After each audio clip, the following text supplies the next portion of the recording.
Welcome everyone to our 47th webinar this year. It's 121 of them that we have done since March of 2020. Many of them technical, and what does this button do, and what does this button do, and how to read this graph, and these new sensors that we may be seeing in the marketplace. But we'd really love to do some these other type of webinars where we come in and have certainly still knowledgeable and answering questions and doing some cool things, but having cool people join us, and that's what we're doing today with Larry McReynolds. He's joining us for a second time, and really appreciate it, Larry. Thank you for joining us. No, I appreciate you having me. Glad we could carve out the time to make it work. Absolutely. We did one before, and had such a great time, and I'm going to talk about that. Show a quick little slide as we get going. But that one there, we ended up. I was going to kind of talk about stock car data, kind of data in the NASCAR world from when it kind of started to current. And we were not able to cover as much as I would have liked to cover into the newer stuff. You're such a great storyteller, and gave some pretty cool stories about things that happened in the past that we just touched on the current world of data in stock car racing. So I was hopeful that you could come back, and I am very happy that you are to chat a little bit more about the current side of data in NASCAR, in the cup level at least. So a little bit about Larry.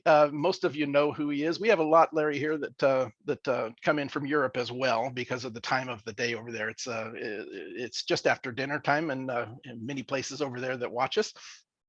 But Larry is NASCAR Cup Series crew chief from 85 to 2000. You can kind of read it there on the screen. The big couple ones are the big crown jewel, the winning of the Daytona 500 are just huge ones. That's obviously a tough one to win, and he did it twice with two different drivers.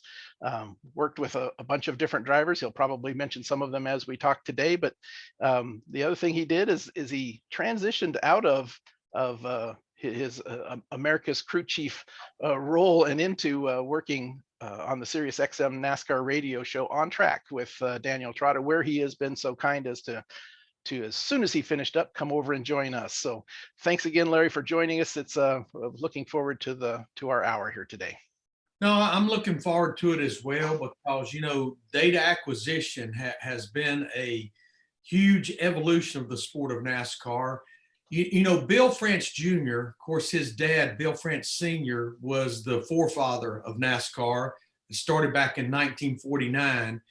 And Bill France Jr. always frowned upon any kind of data acquisition or really getting too far ahead with technology. He did not like the thought of engineers in the sport. He did not like the thought of data acquisition. And, for many years, up until just a few years ago, if there was any data acquisition taken from the race car, it came from when you were off testing privately. But now, with the introduction in the Cup Series of electronic fuel injection, the ECU box, there's a lot of data that's out there.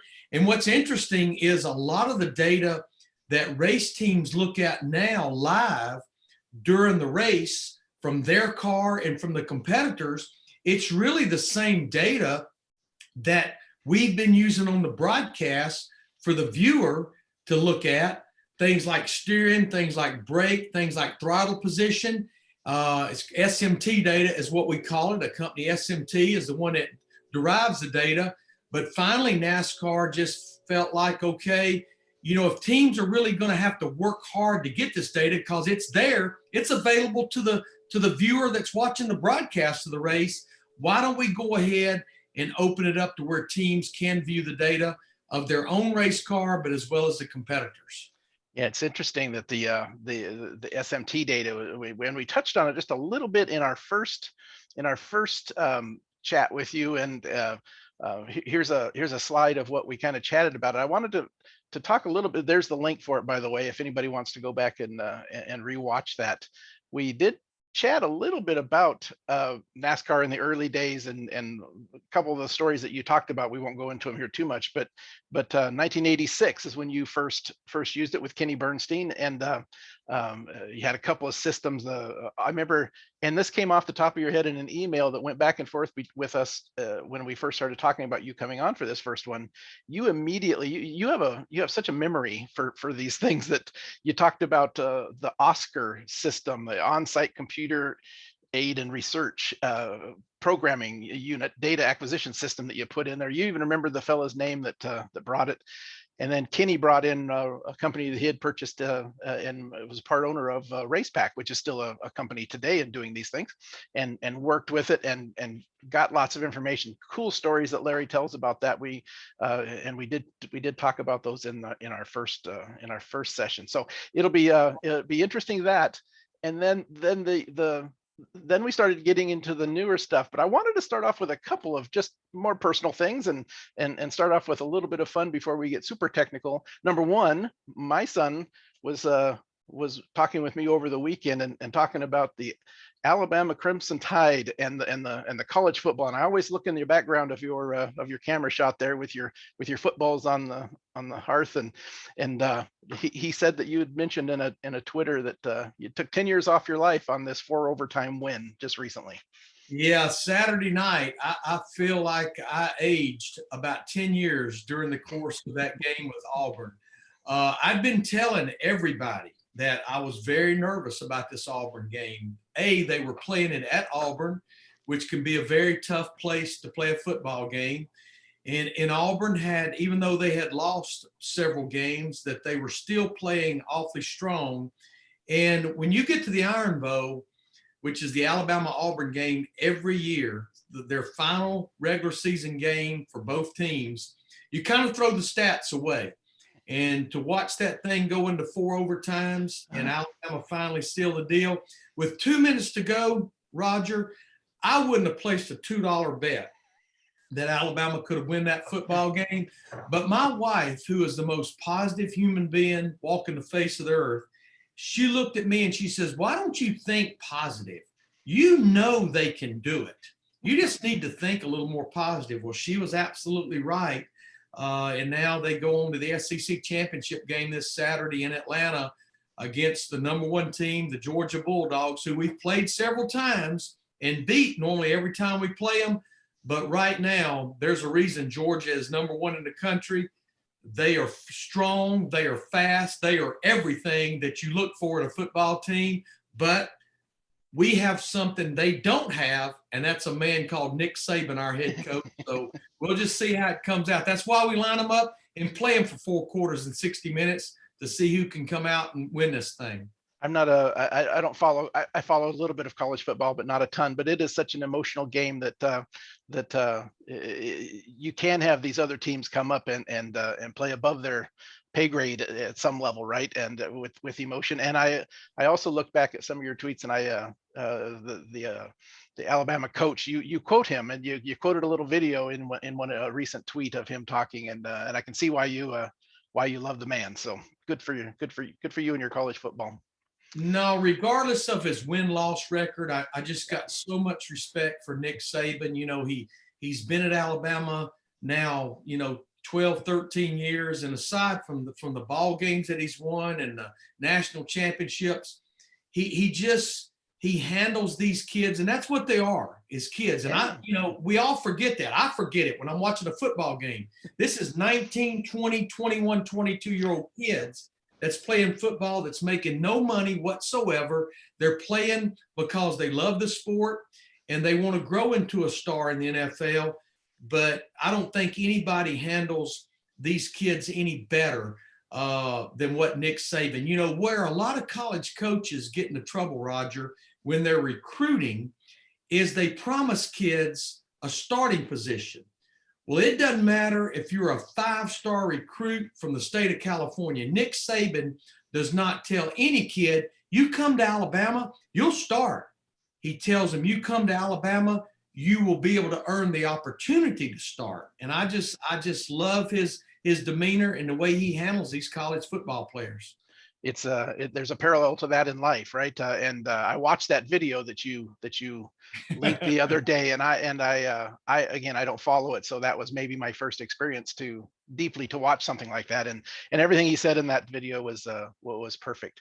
The and back to your family, you mentioned your wife being the most positive human being on earth. I think that boy, for somebody to be successful in motorsports, it's such hard work. You have a son that was involved. I'd like to chat with you about that just for a minute, but boy, you almost always have to have somebody behind it. You and certainly have wives that are super supportive, number one, and super positive, right? We can all beat ourselves up at some point, and we need somebody that can help us. The You had a son, Brandon, that ran pretty competitively. I got some pictures here. What I wanted to chat about was how did you handle that? From a dad standpoint, you got a son out there. You understand the motorsports better than anybody else, and now he's growing up and started racing bandoleros and came up through. Just the teaching of him and trying to help him with such a busy schedule, being gone for probably many of his races, I suppose. How did you handle that? Yeah, it was walking a tightrope because, no matter how savvy or talented you are, you can only wear one hat at a time. And, I always tried to make sure and not wear Larry McReynolds, the Cup Series crew chief, or the NASCAR on Fox Analyst crew chief hat, and my dad hats, the dad of Brandon McReynolds hat at the same time. It just doesn't really work. And, I've always told all three of my kids, my oldest daughter, Brooke, who gave us our first grandson 3 years ago, Caden, she's 32. Brandon is 30. And then our youngest daughter, Kendall, she's 24. And I'm proud of all three of them. And all three of them have very successful careers. They're all very different careers. Brooke is an interior designer. Brandon is now working in the sport, no longer as a driver, but on the driver management side of things. Plus, he also spots for Ross Chastain, who now drives for Trackhouse Racing in 2022 in the Cup Series. And then my youngest daughter works in child psychology and childhood therapy, works with kids that have been abused and comes from broken families and it has had a lot of issues. So I've always told all three of them, yeah, I'm proud of what you've accomplished, but more than anything, I'm proud of the three adults that you have grown into. And, Brandon, he started racing, again, 30 years old. He started racing when he was 7 in bandoleros. And he was always very successful in every facet of racing, and won races in everything he raced in. He won bandolero races, won the 2005 National Championship. He ran Allison Legacy. He won a number of races in that series, UARA late model. He won a number of races in that series. Then he moved on to the Arca Menard series. He won Talladega back in 2011. The picture you have up here, unfortunately, was his final win. It was at Loudon, New Hampshire back in 2018 when he won the East race there at New Hampshire Motor Speedway. I actually spotted for him that day. Yeah. But unfortunately, talent still gets you a long way in racing, but it's more your financial statement. Who can walk through the door with the check between their teeth? And like I told Brandon, I never retired from trying my best to help him to find the funding, but I retired from trying to beat doors and find sponsorship. It is a vertical mountain that just kept getting more and more vertical. And I think finally, as much as he still misses driving a race car, he likes what he's doing. He works with young drivers like Noah Gragson, Tyler Ankrum, Cole Custer, Jack Wood. As I mentioned, he spots for Ross Chastain. But yeah, it was tough being a Cup crew chief and being the son of a race car driver. I could tell him something about what I was seeing, and he'd kind of blow me off. And then someone else would come along and tell him the same thing. Maybe it's about the way he was driving in the corner or getting off the corner. And he would go, okay. I went, wait a minute. I just told you that 5 minutes ago. But I think because I was dad, sometimes he kind of blew off what I was telling him. Not because of me being a crew chief, but just being his dad. That's actually the point I was wanting to get towards, right? That whole thing of your position in the sport and your knowledge, and then sometimes it's hard to transition that. That's an interesting thing. Did he that you know of that? I know you went and worked with other teams certainly for a while. Does data, was that something that he grew up around, or certainly it wasn't allowed in the Bandoleros and some of the other classes? Did he start to use data later? We started putting a little bit of a data acquisition on his car in the late model. It was a very limited amount of data acquisition. Again, just like NASCAR, not allowed on a sanctioned event, but we did a lot of testing with that late model. And then, of course, once he started driving for Turner Motorsports in the ARCA series, the team that he won Talladega, anytime they would go testing anywhere, Daytona, Talladega, they had the full data acquisition equipment on there. And he was very open-minded. That's one thing I was always proud of Brandon, whether it was looking at data acquisition, whether it was listening to his crew chief, the engineer, the spotter. He seemed to be always very open-minded to what people were sharing with him. I think he still sifted through it. That's the biggest number one thing, Roger, about data.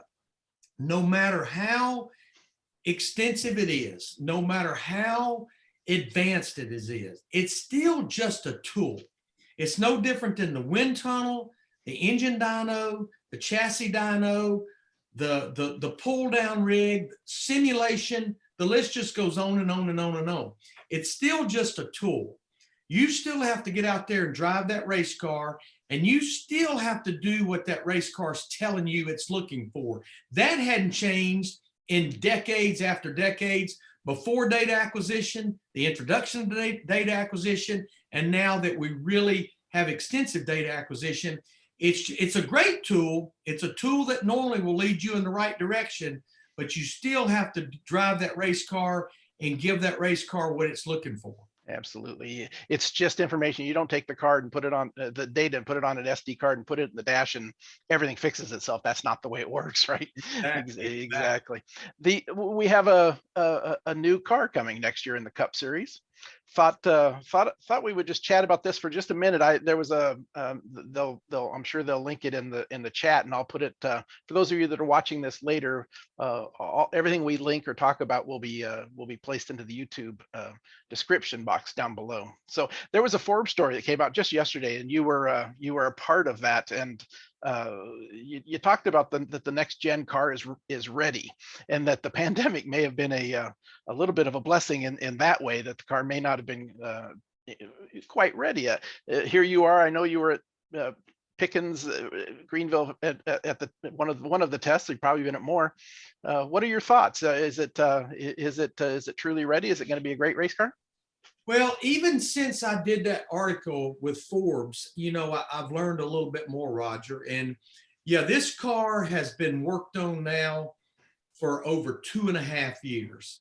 The very first time it was tested was September of 2019 with Austin Dillon at Richmond Raceway. And, for years or for months, we really didn't have a Ford. We really didn't have a Chevrolet. We really didn't have a Toyota. It was just NASCAR prototype. And they were testing it as much as possible at as many different racetracks as they could with as many different drivers. It was rare that you would see the same driver actually test it twice. But yeah, when it was announced that for 2021, that the Busch Clash at Daytona would be with our old current car, but when we went to the 2021 Daytona 500, it was going to be with the next gen car. And then, of course, in the early part of 2020, when the pandemic set in, and not only was everything shut down, we were shut down with our actual racing for 9 weeks. It shut down development on the next gen car. It shut down the testing. So I think NASCAR, along with input, that's the biggest thing about the NASCAR today, Roger. And I kind of said this in that Forbes article. Yes, you did.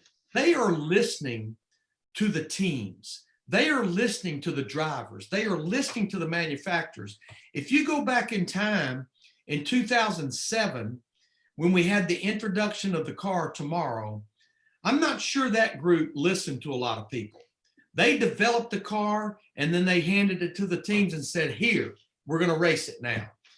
And it was not good. It never was good. We maybe got it better, but it never was good. But from the very beginning of the development of this car, all the way back in 19, they have worked with and listened with everyone involved in the sport of NASCAR. But it was not going to be ready for 2021. As I've said cautiously, the pandemic has been an awful, terrible thing. It has taken lives. It has made people sick that are still sick today. But if it did anything a favor, it did that next gen car a favor. We were not going to be ready to start 2021. I think we are close right now. I still think there's some work to do. I think we've checked every box there is to check with this next gen car, Roger. It looks like a race car. It has manufacturer identity, whether it's the Chevrolet Camaro, the Ford Mustang, or the Toyota Camry. It has some good safety features built into it. A lot was derived from our old car. A lot of things were put into it based on the Ryan Newman crash in the final lap of the 2020 Daytona 500. A lot was put into it from Joey Logano's crash at Talladega earlier this year.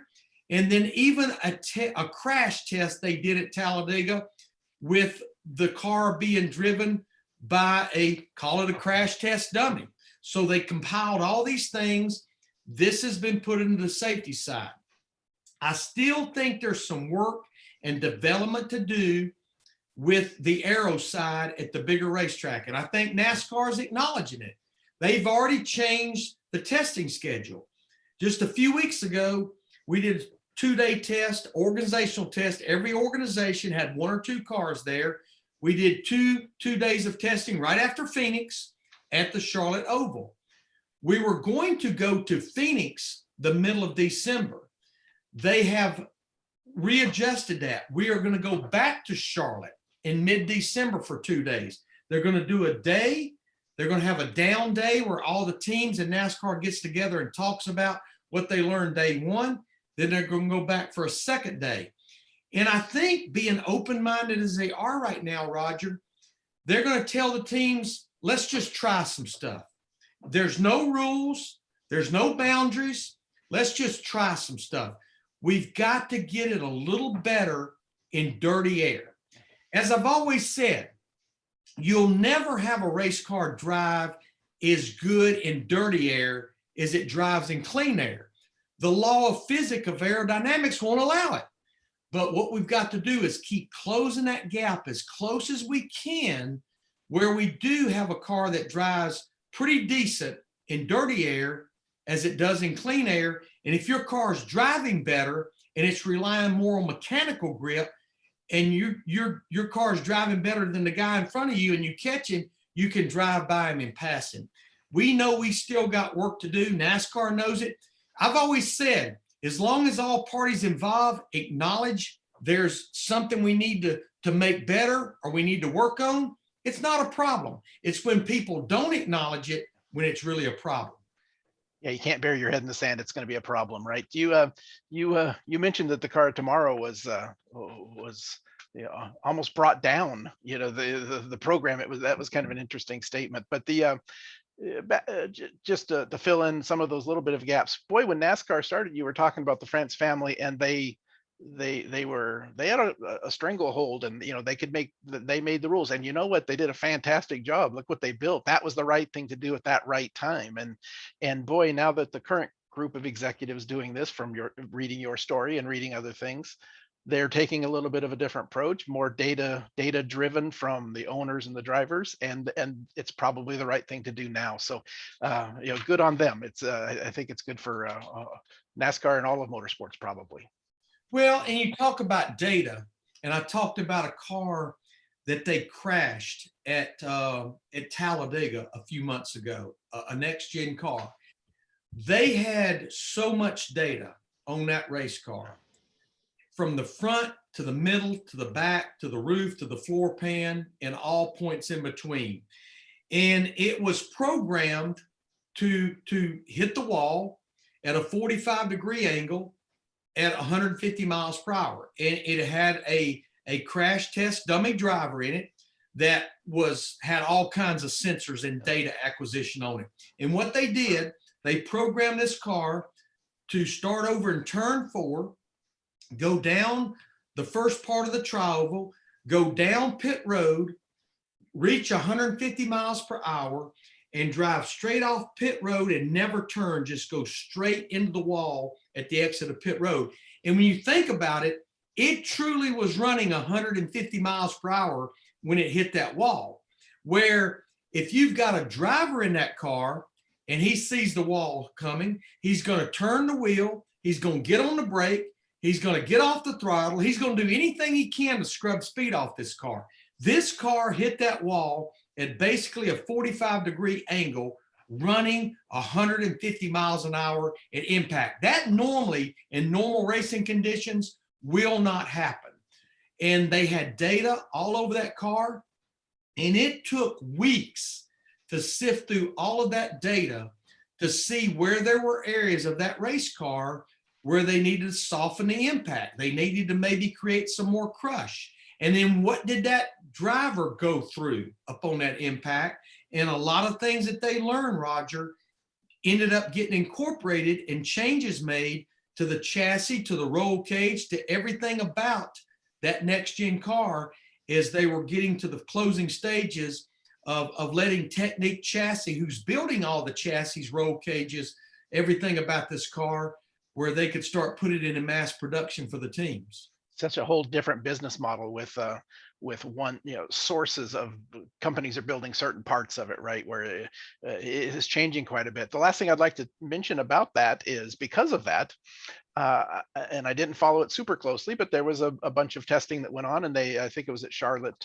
just a few weeks ago, and I look at the time sheets, the lap times, and they're a little mixed up. There was smaller teams are bubbling up into the top 10 and doing fairly well. Do you think the car is a little bit of that playing field being even, or will the good teams, I think there's no doubt about this, or will the good teams bubble up to the top, but will the smaller teams have a better chance of seeing top 10s?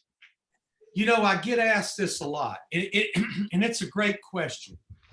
And I warn people all the time, no matter what rule changes we go through, no matter what car comes along, and we've seen this year after year after year, the cream is still going to rise to the top. The strong is still going to be strong. The weak is going to be weak. But I do think, Roger, with this car essentially being a clean sheet of paper for everybody, everything about this car except the engine is different from our past car, that I do think, especially in the beginning, it's not going to be a perfectly level playing field, but I do think it has the capability to close that gap a little bit. But I do warn people, be careful what you read into those testing times, because I think early in that test, especially once we got to day 2, NASCAR was starting to go to teams and go, how about trying some stuff? Okay. How about trying some things to create maybe some side force that this car does not have? Gotcha. Maybe let's make these things a little faster by trying a different size tapered spacer. So be careful reading too deep into those testing. But I do think that it's going to close the gap. Now, is it going to have Hendrick Motorsports, Joe Gibbs Racing, Team Penske struggling to find top 10s?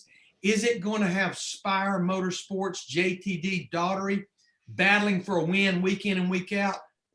If it does, I'll be happy to admit I was so wrong. I just don't see that happening. The strong is still going to be strong. The group searching is still going to be searching. And the teams that you just mentioned there, the smaller teams, they're very good, but it's that margin, right? It's that last 7 or 8% that the other teams are finding and consistently have, and that's what separates them. So I think you're absolutely right on that. So let's talk a little bit about SMT data. This is the area where we just touched upon it in our first conversation, and I wanted to get a little bit deeper into it. I think it's just very, very interesting to see what the teams are using. And I know there was some pushback at first, but from some of the drivers, I remember Kyle Busch and maybe it was Tony Stewart, and they were talking about, I'm not sure I really want them to see what we're doing out there, right? But we've got this data source. What is SMT data? You touched on a little bit when we first started, but give an overview. And I found an old picture, maybe it's changed a little bit now, but it gives people a little bit of an idea of what teams are seeing. Yeah, in my room, call it my war room at the Fox FS1 studio in Charlotte, where I'm at anytime cars are on track in our part of the season, whether it's Cup or Xfinity, I'm looking at the same data. Okay. And it's the data from all 40 race cars, and we can see it in practice. We can see it in qualifying. Of course, we haven't had that a lot over the last 2 years. We know we're going to have it in 2022. But I can see it in the race. And it's the same things that the teams can see. They can see their own. They can see the data from any of the teams within their organization. Like Kevin Harvick's team can see the data from the other 3 teams within their organization. But the big thing is every competitor can see the data from the other 39 competitors. And predominantly, it's the things that the driver controls.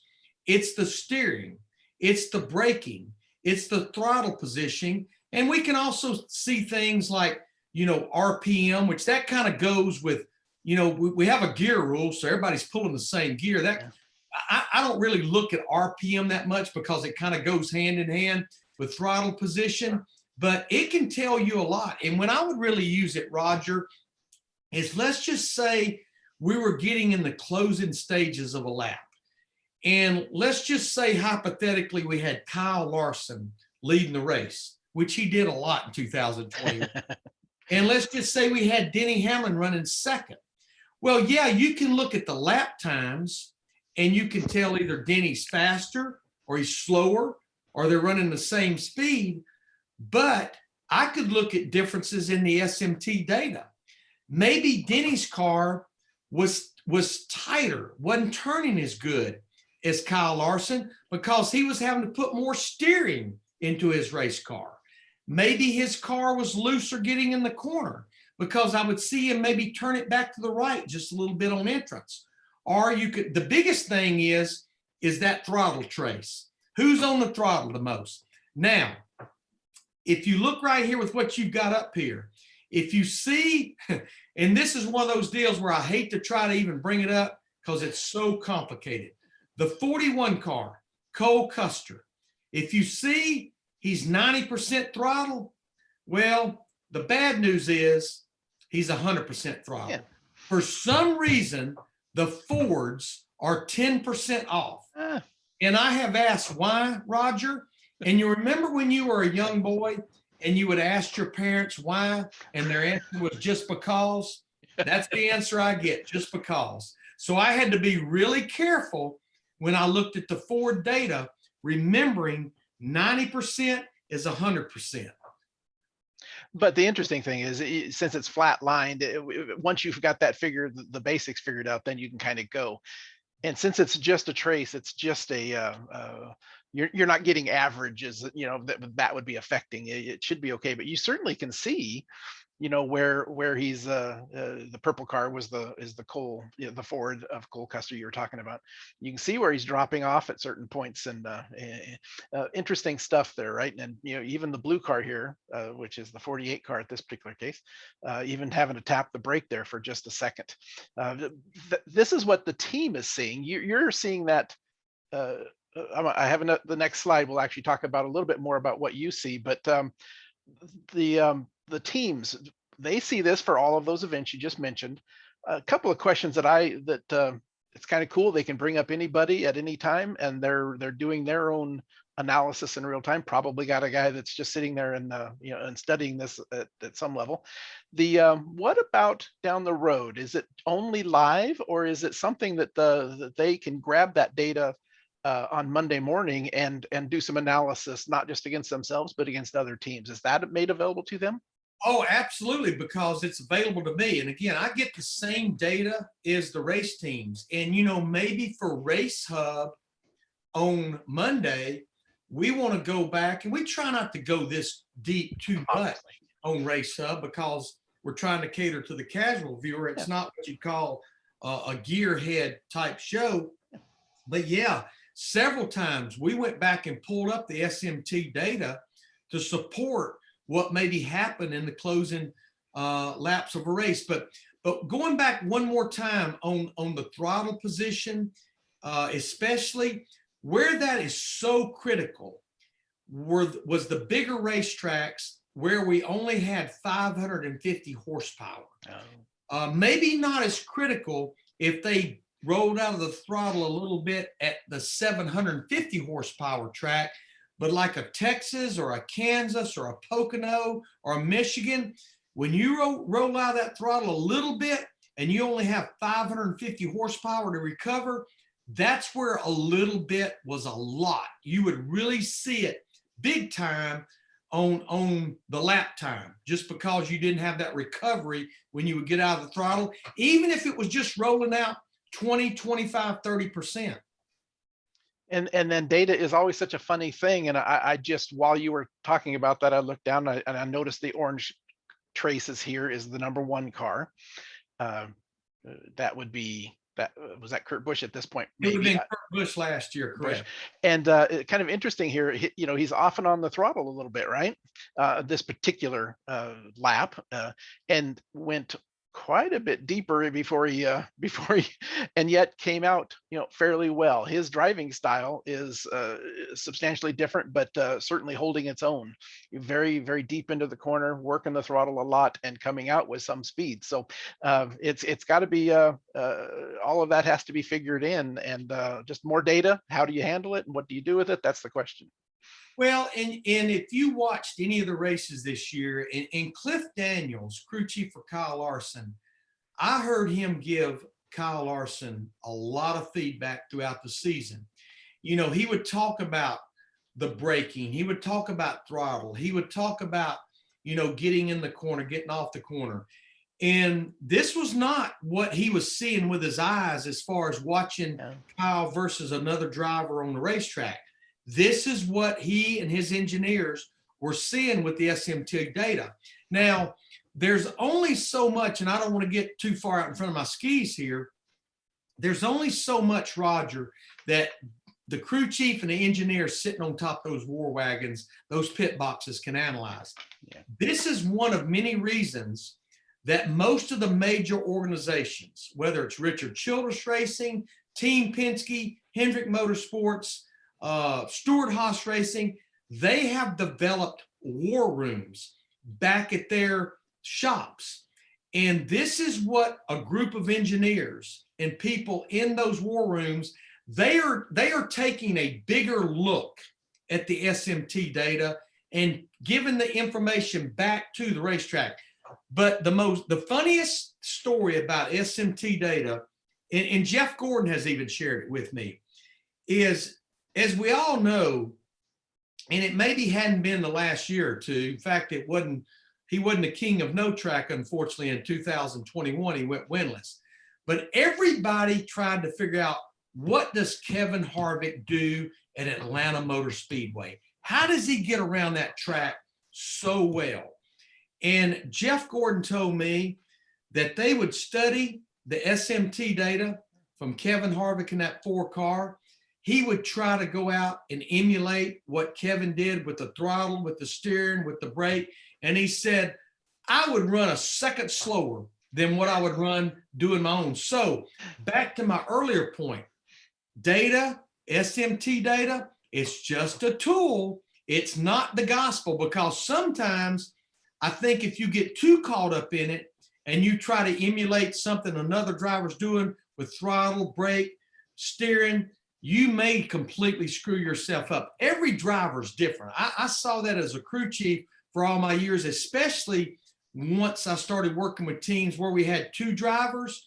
Yeah, Dale Jarrett and Ernie Irvin, we could set those cars up identical.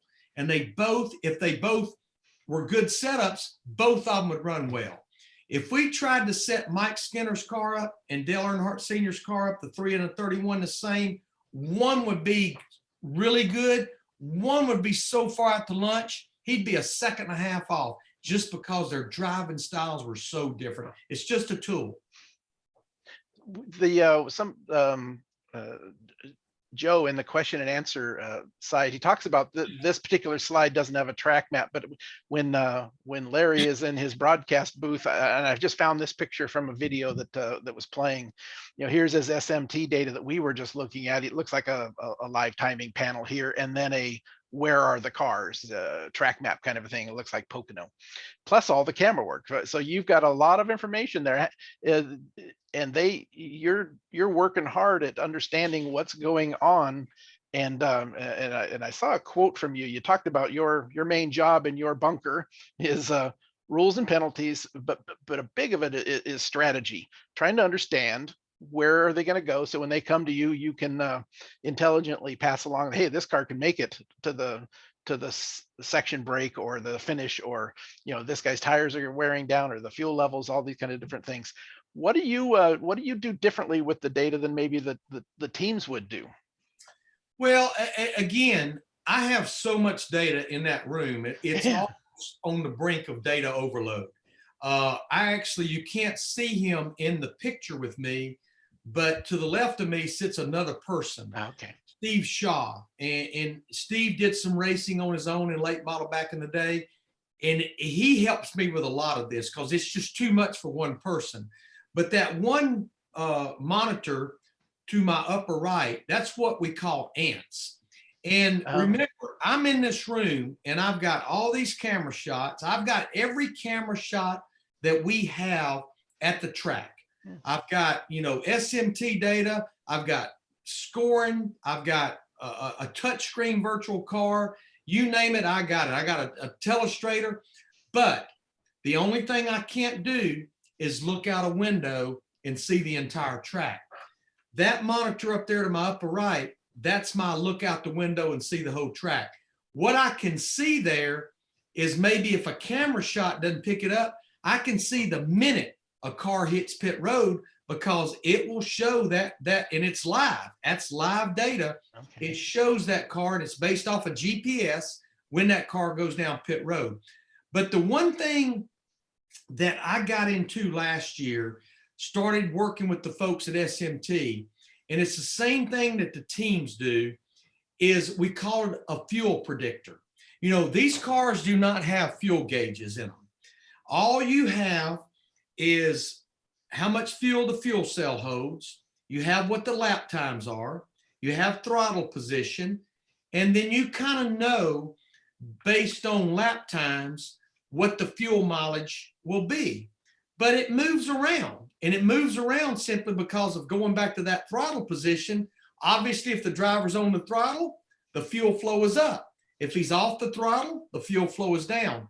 So what we started working with last year, and we didn't go to air with it until I knew we're okay with it. I was nervous about it, but I think we're even going to be able to ramp this up even more with the next gen car because of having more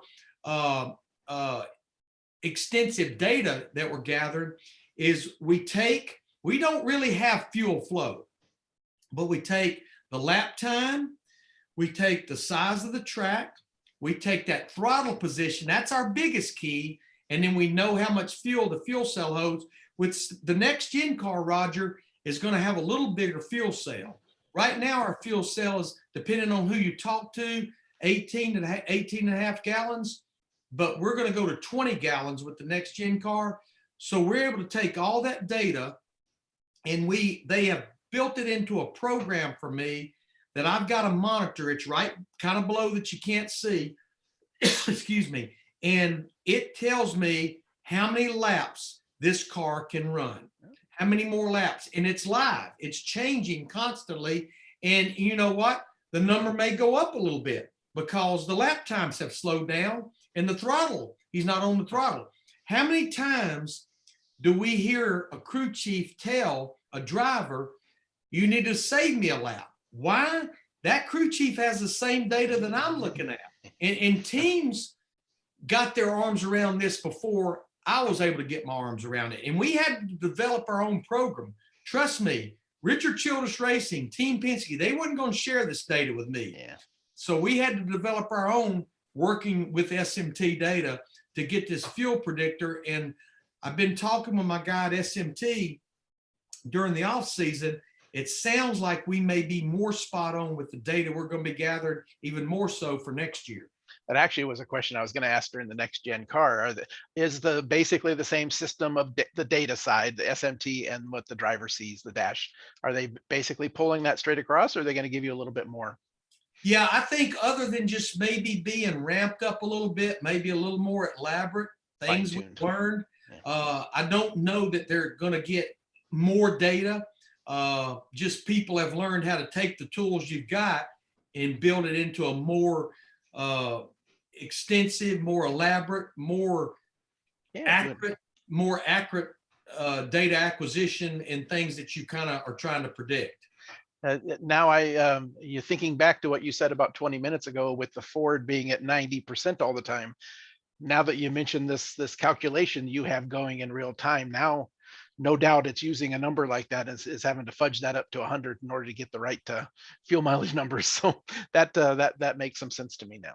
So yeah, always the fudge factor, I guess. You always have to factor something, oh, by the way, into it. It's never perfect. Life is not perfect, and neither is motorsports, right? Not even close. Not even close. You talked about it a little bit here, and you mentioned it early on in our first discussion, that you actually went and chatted with the RCR guys and said, hey, I sure would like to, it sure would help me if I understood some of that and maybe you could get that feed. And they talked about the millions of dollars that they'd spent on it. And I don't think, them and Chevy, that they probably couldn't do that. The question to me is this was 2 years or so ago that I think this was announced or shown on TV, at least. Obviously they've been doing a while. And if they're showing it, they're probably even farther ahead than that. And what about other teams? Is virtually all of the large teams have this same basic setup that they're working on? Yeah, they do have the command center, and the command center is working on a lot of things. Again, to my point earlier, Roger, looking at all the SMT data, from that car, from all the cars within the organization, whether it's 2 or 3 or 4, or maybe just a single car. And especially the data from all the other cars, especially if it's cars that's up there that's outrunning your car. But another thing that they're doing in that command center, in particular with this shot you have here, Richard Childress Racing in Welcome, North Carolina, is they're not starting. They've been there for a while. And I've talked to Andy Petrie, the competition director up there. I've talked to him numerous times. He's a good friend of mine. We've worked together. He worked together with us on the Fox broadcast a few years ago. And Andy walks a fine line because he's the competition director for Richard Childress, but he also knows the job I'm trying to do. And that's educate the fans with as much information as I can gather. But they really are starting to use team analytics when it comes to pit strategy. They also call it AI, which is, we all know, artificial intelligence. But this is at the disposal of all teams, especially under the Chevrolet umbrella. But you have to buy into it. You can't just buy into it a little bit. You either have to be all in or all out. You can't just, zig and zag with it. But what they do, especially if at the tracks that has huge tire fall off, and that would be the old Atlanta. Of course, now it's been repaved and reconfigured.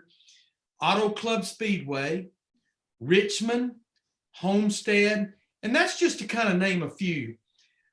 What does it make sense? In stage racing has kind of changed this too, because stage racing gives us 2 points in that race no matter what.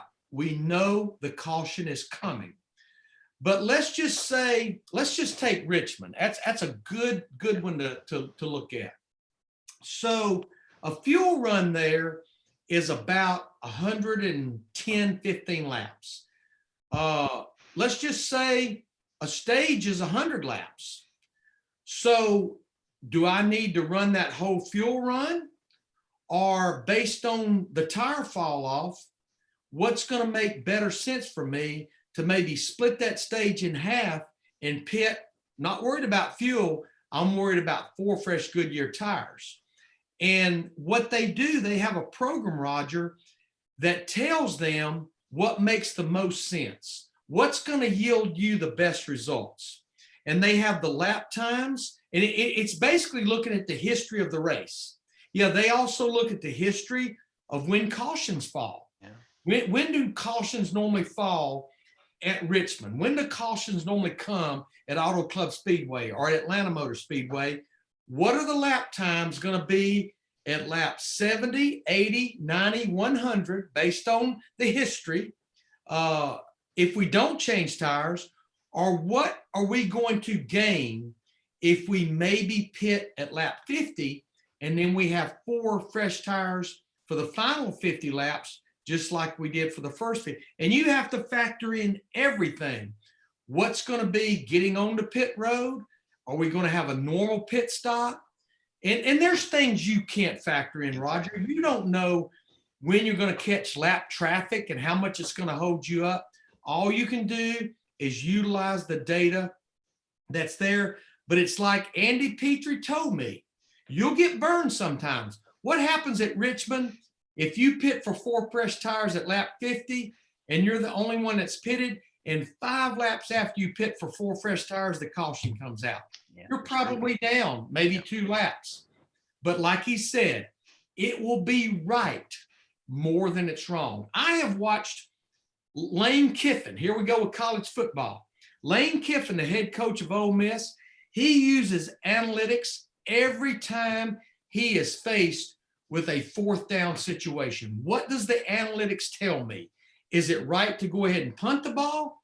Or do the analytics say 7 out of 10 times, 6 out of 10 times at this yard line, if I'll go ahead and run a play, we'll get a 1st down? We see all sports using it, yeah. But I really have just seen it come into play in NASCAR over the last couple of years. And I remember watching you during calling a race. They would come to you typically in the last 10% of a race, and Larry, what are the trends, right? So it was information that you had already been using at that point, and you would, hey, 95% of the time we get a yellow, the average yellow is on lap boom, right? And amazingly, it certainly didn't hit every time, but amazingly, trends, future trends follow past trends, right? Well, I love what Steve Letarte says, who basically does the same thing in to some degree that I do for Fox. He does for NBC, and he has a great saying: if you tell me before the race exactly when caution will come, I can call the perfect race. Yeah. If it was only that easy, right? I could even do that, right? Be pretty simple, that's for sure. Exactly. Perfect. The other teams are doing it. The RCR thing you mentioned a couple times, Chevy. There's your Ford, Chevy, Toyota connections with all these different teams, right? Is this something that Toyota's doing with the Toyota teams and Ford is doing, or is it is Chevy and those teams still a little bit ahead on this, you think? Well, based on the information that I could gather, they all have it at their disposal, Roger. And honestly, I learned after I talked to Andy Petrie that Toyota was really the first one to develop it. Interesting. But remember, Toyota, it's one team. For all those years up until this year, they really were one organization, and that was Joe Gibbs Racing. Even when they had Furniture Row, that was just another branch off the family tree of Joe Gibbs Racing. And now they do have 2311. I just think Chevrolet teams, especially Richard Childress Racing, bought into it more than maybe other manufacturers' teams did. And, Tyler Reddick in 2019, he won an Xfinity Series race at Las Vegas off fuel mileage. And Andy Petrie was not bashful. He said, the reason we won that race is Randall Burnett, his crew chief, who is now his crew chief in Cup, bought into the information we were feeding him from the command center. Don't worry about 4 fresh tires. Have him save this amount of fuel, and you'll be able to win this race based on what the lap times are telling us, even though other teams are hitting pit road, getting 4 fresh tires. I think Austin Dillon at Richmond, I think maybe in 2019. And sometimes, Roger, it may not be a race-winning move, but it will yield you a better result than if you go down the other road. You may finish 4th instead of finish 8th. And like Andy told me, at Richmond, Danny Stockman, who at that point was Austin Dillon's crew chief on the 3 Cup car, they had him going down that road. And it was going to yield them a top 5. And Danny got cold feet. And I think a lot because he got cold feet, Austin was wearing him out on the radio about all these fresh tires out there driving by him. And Danny got cold feet halfway through the process and pitted him. And they didn't even get a top 5 finish. So, yeah, the crew chief has to buy into it. The driver has to buy into it. And you got to be all in. You can't go down that road and then go, oh, abort. You're too far down the road. It's not going to work. It's interesting. Data is such an important tool, and the driver doesn't have it, right? So I work a lot, and often on Sundays I will have my I'll be listening to the scanner, and I'll go between the different teams and different things, and you'll hear some of the drivers are very, very good about understanding that their role is to get as much out of the car as they can, and while it may not make sense to them at the time, what do you want me to do, kind of thing. Kyle Larson, one of those, hey, what you tell me what to do, I'm going to go do the best I can. And and his crew chief, you chatted about him a little bit ago. Boy, I have not ever heard a better technically good coach on the radio, feeding the right information at the right time than him, right? That an amazing pair there.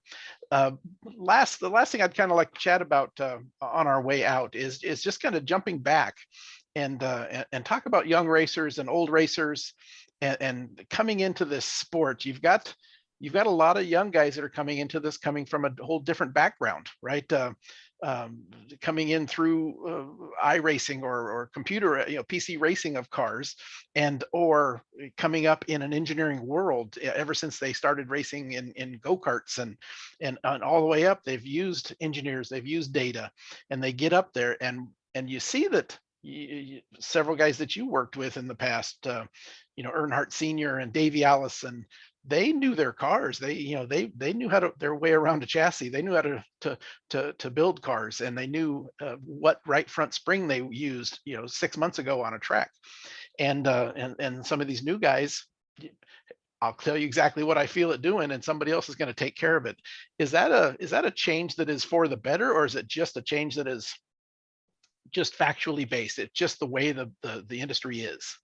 Yeah, I mean, you had sent me an email the other day, and I've been thinking about that, and I could probably make a case either way, Roger.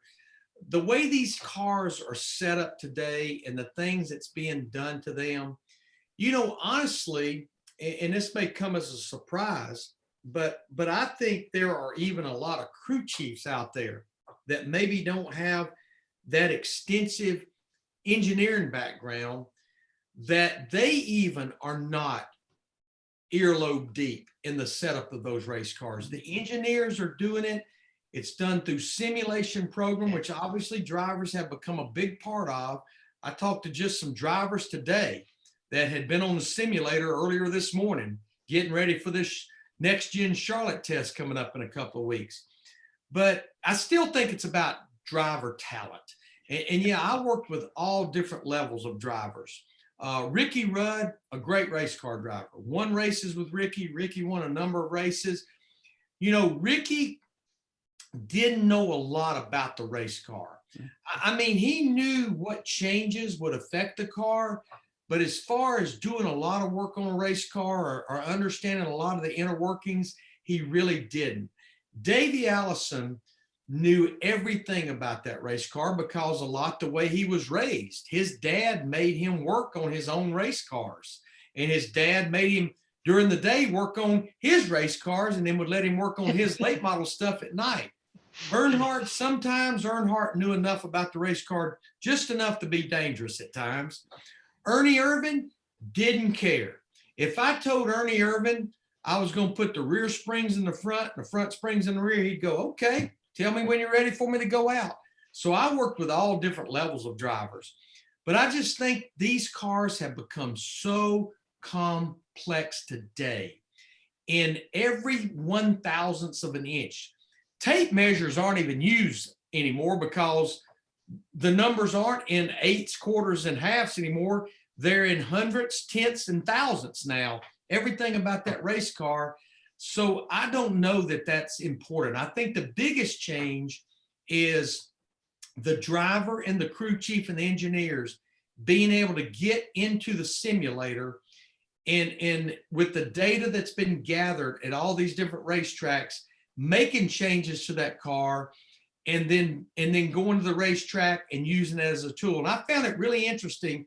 I talked to Brian Patty, crew chief for Ricky Stenhouse Jr., and he said they went to the simulator with Ricky before that Charlotte test I talked about a few weeks ago with the Next Gen car, tested for 2 days, made changes to the car, and then they went back to the simulator after the test to see if the changes they made at the racetrack, if it made sense what the car did through the simulation program. Because sometimes changes at the racetrack, you got to be a little careful with them too, because, okay, you had another cycle on the tires. You had 6 more laps on the tires. Oh, the temperature dropped 5 degrees. Oh, the wind picked up 5 miles per hour. So I thought that was really interesting and smart that they went to the simulator before the test, made them a list of things they wanted to try.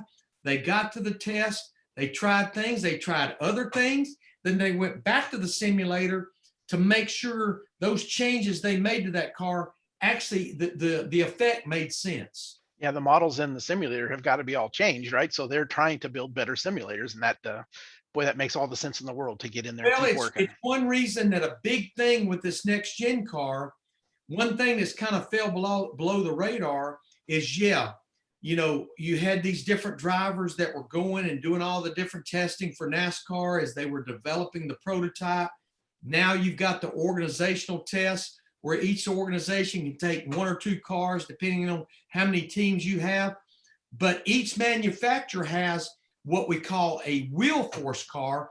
And all a wheel force car is a data gathering car. And that's been important for each manufacturer to do that with their respective wheel force car in every track we go to be able to plug that data into the simulator.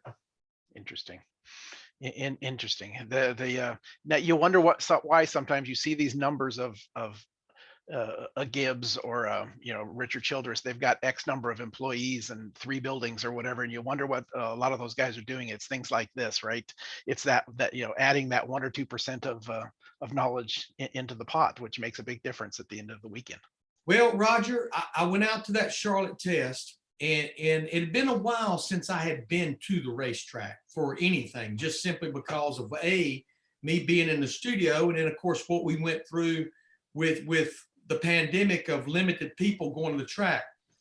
But one thing that blew me away, and you know what? It didn't matter if it was Team Penske, Hendrick Motorsports, Trackhouse Racing, 23, you could not find a team, Roush Fenway Racing, is, remember, every car, because it was testing, had a multitude of data acquisition equipment.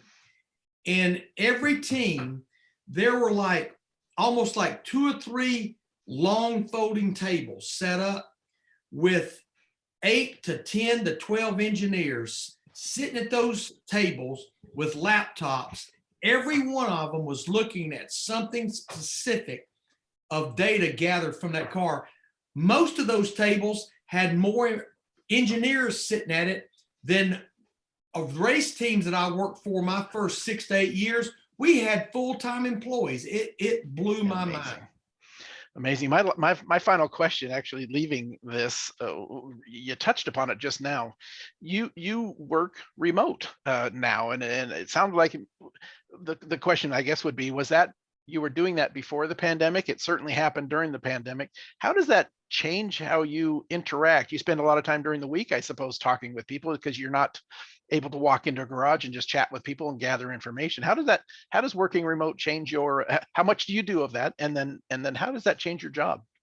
Yeah, it actually started in 2019, before we even knew how to spell pandemic. Yeah.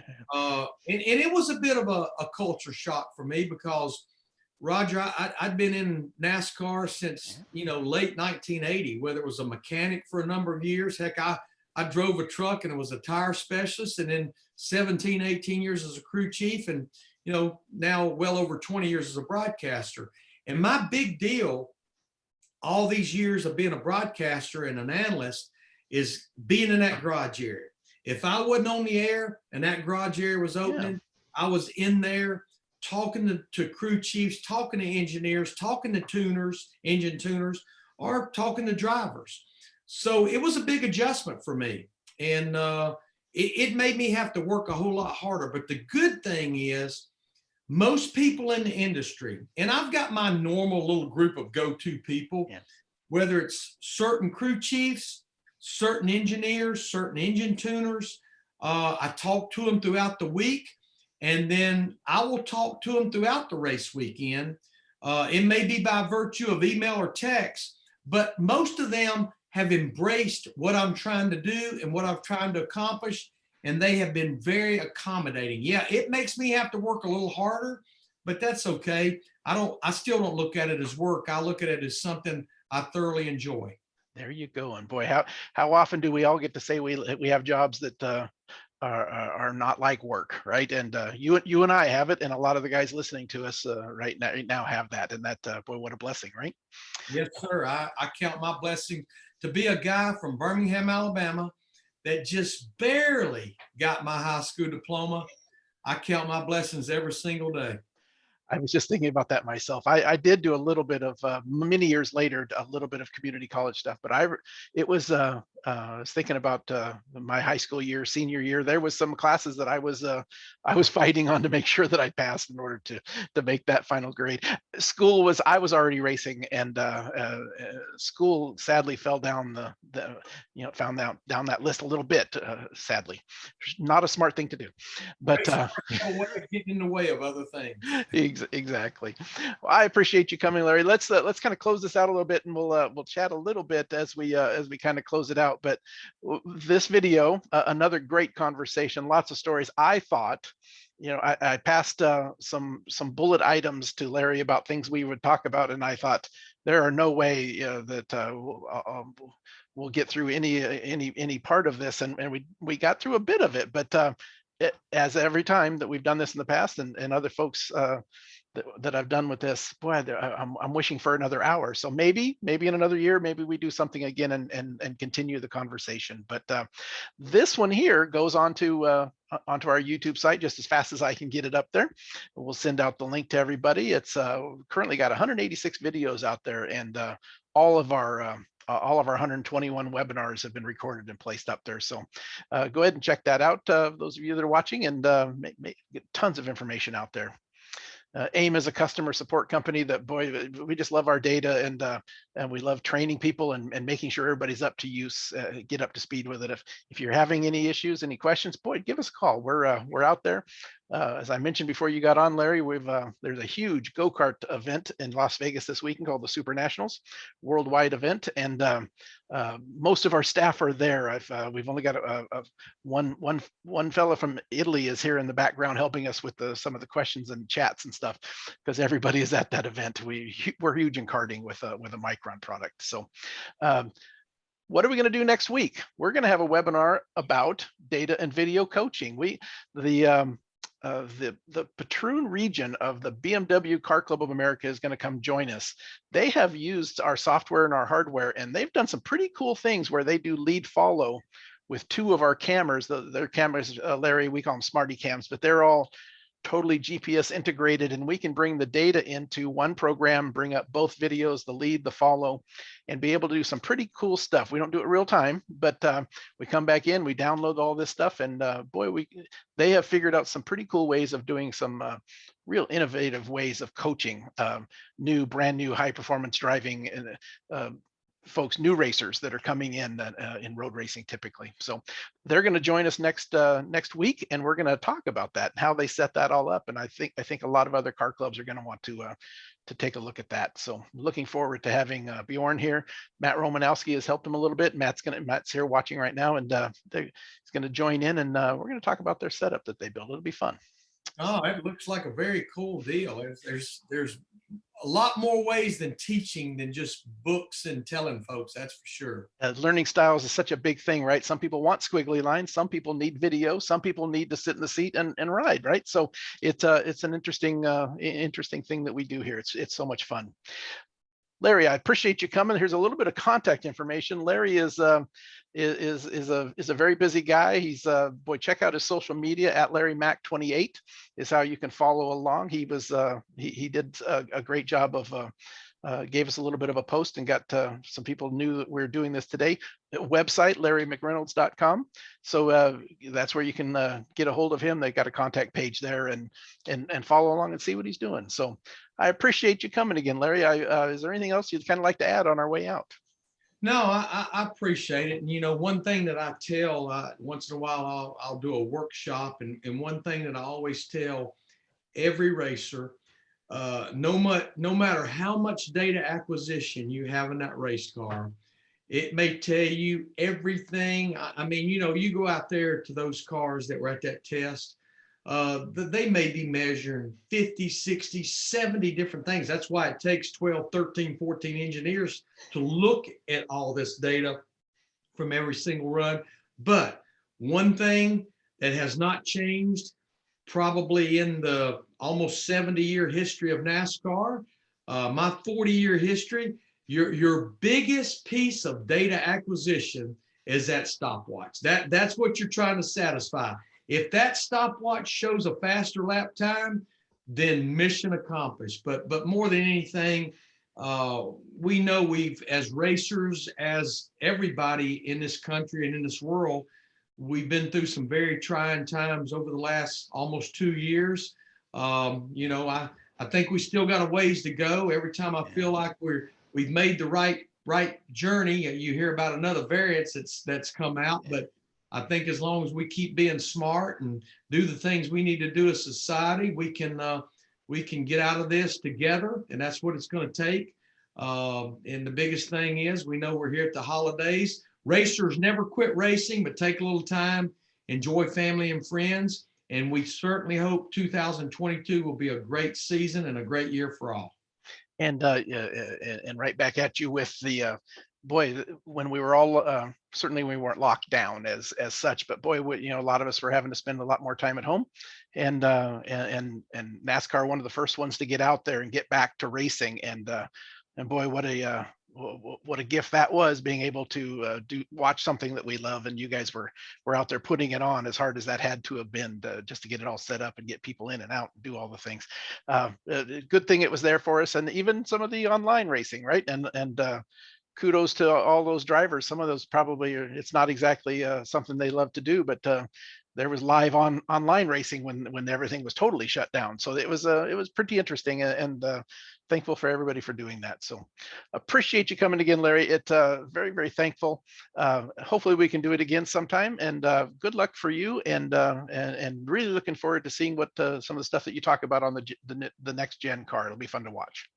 No, I appreciate you having me, Roger. And as I say, no matter what type of a presentation I do, if it's a keynote speech to a company about teamwork or leadership or communication, I always say if one person on this webinar just took one thing away that maybe helps them with what they're doing, then you know what, my mission is accomplished. And if more than one person, or the one person took more than one thing away from it that helps you, you know what, that's just a bonus. But again, just everybody take care, stay safe, and happy holidays, and to you, Roger, and your family as well.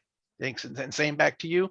And thanks for giving back like this. It's things like this that people don't necessarily need to do, but I am certainly glad that you are open to it and doing it. So thank you very much. Thanks everybody for coming, and looking forward to seeing everybody next Tuesday. We'll have another one. Thanks everybody. Talk to you soon.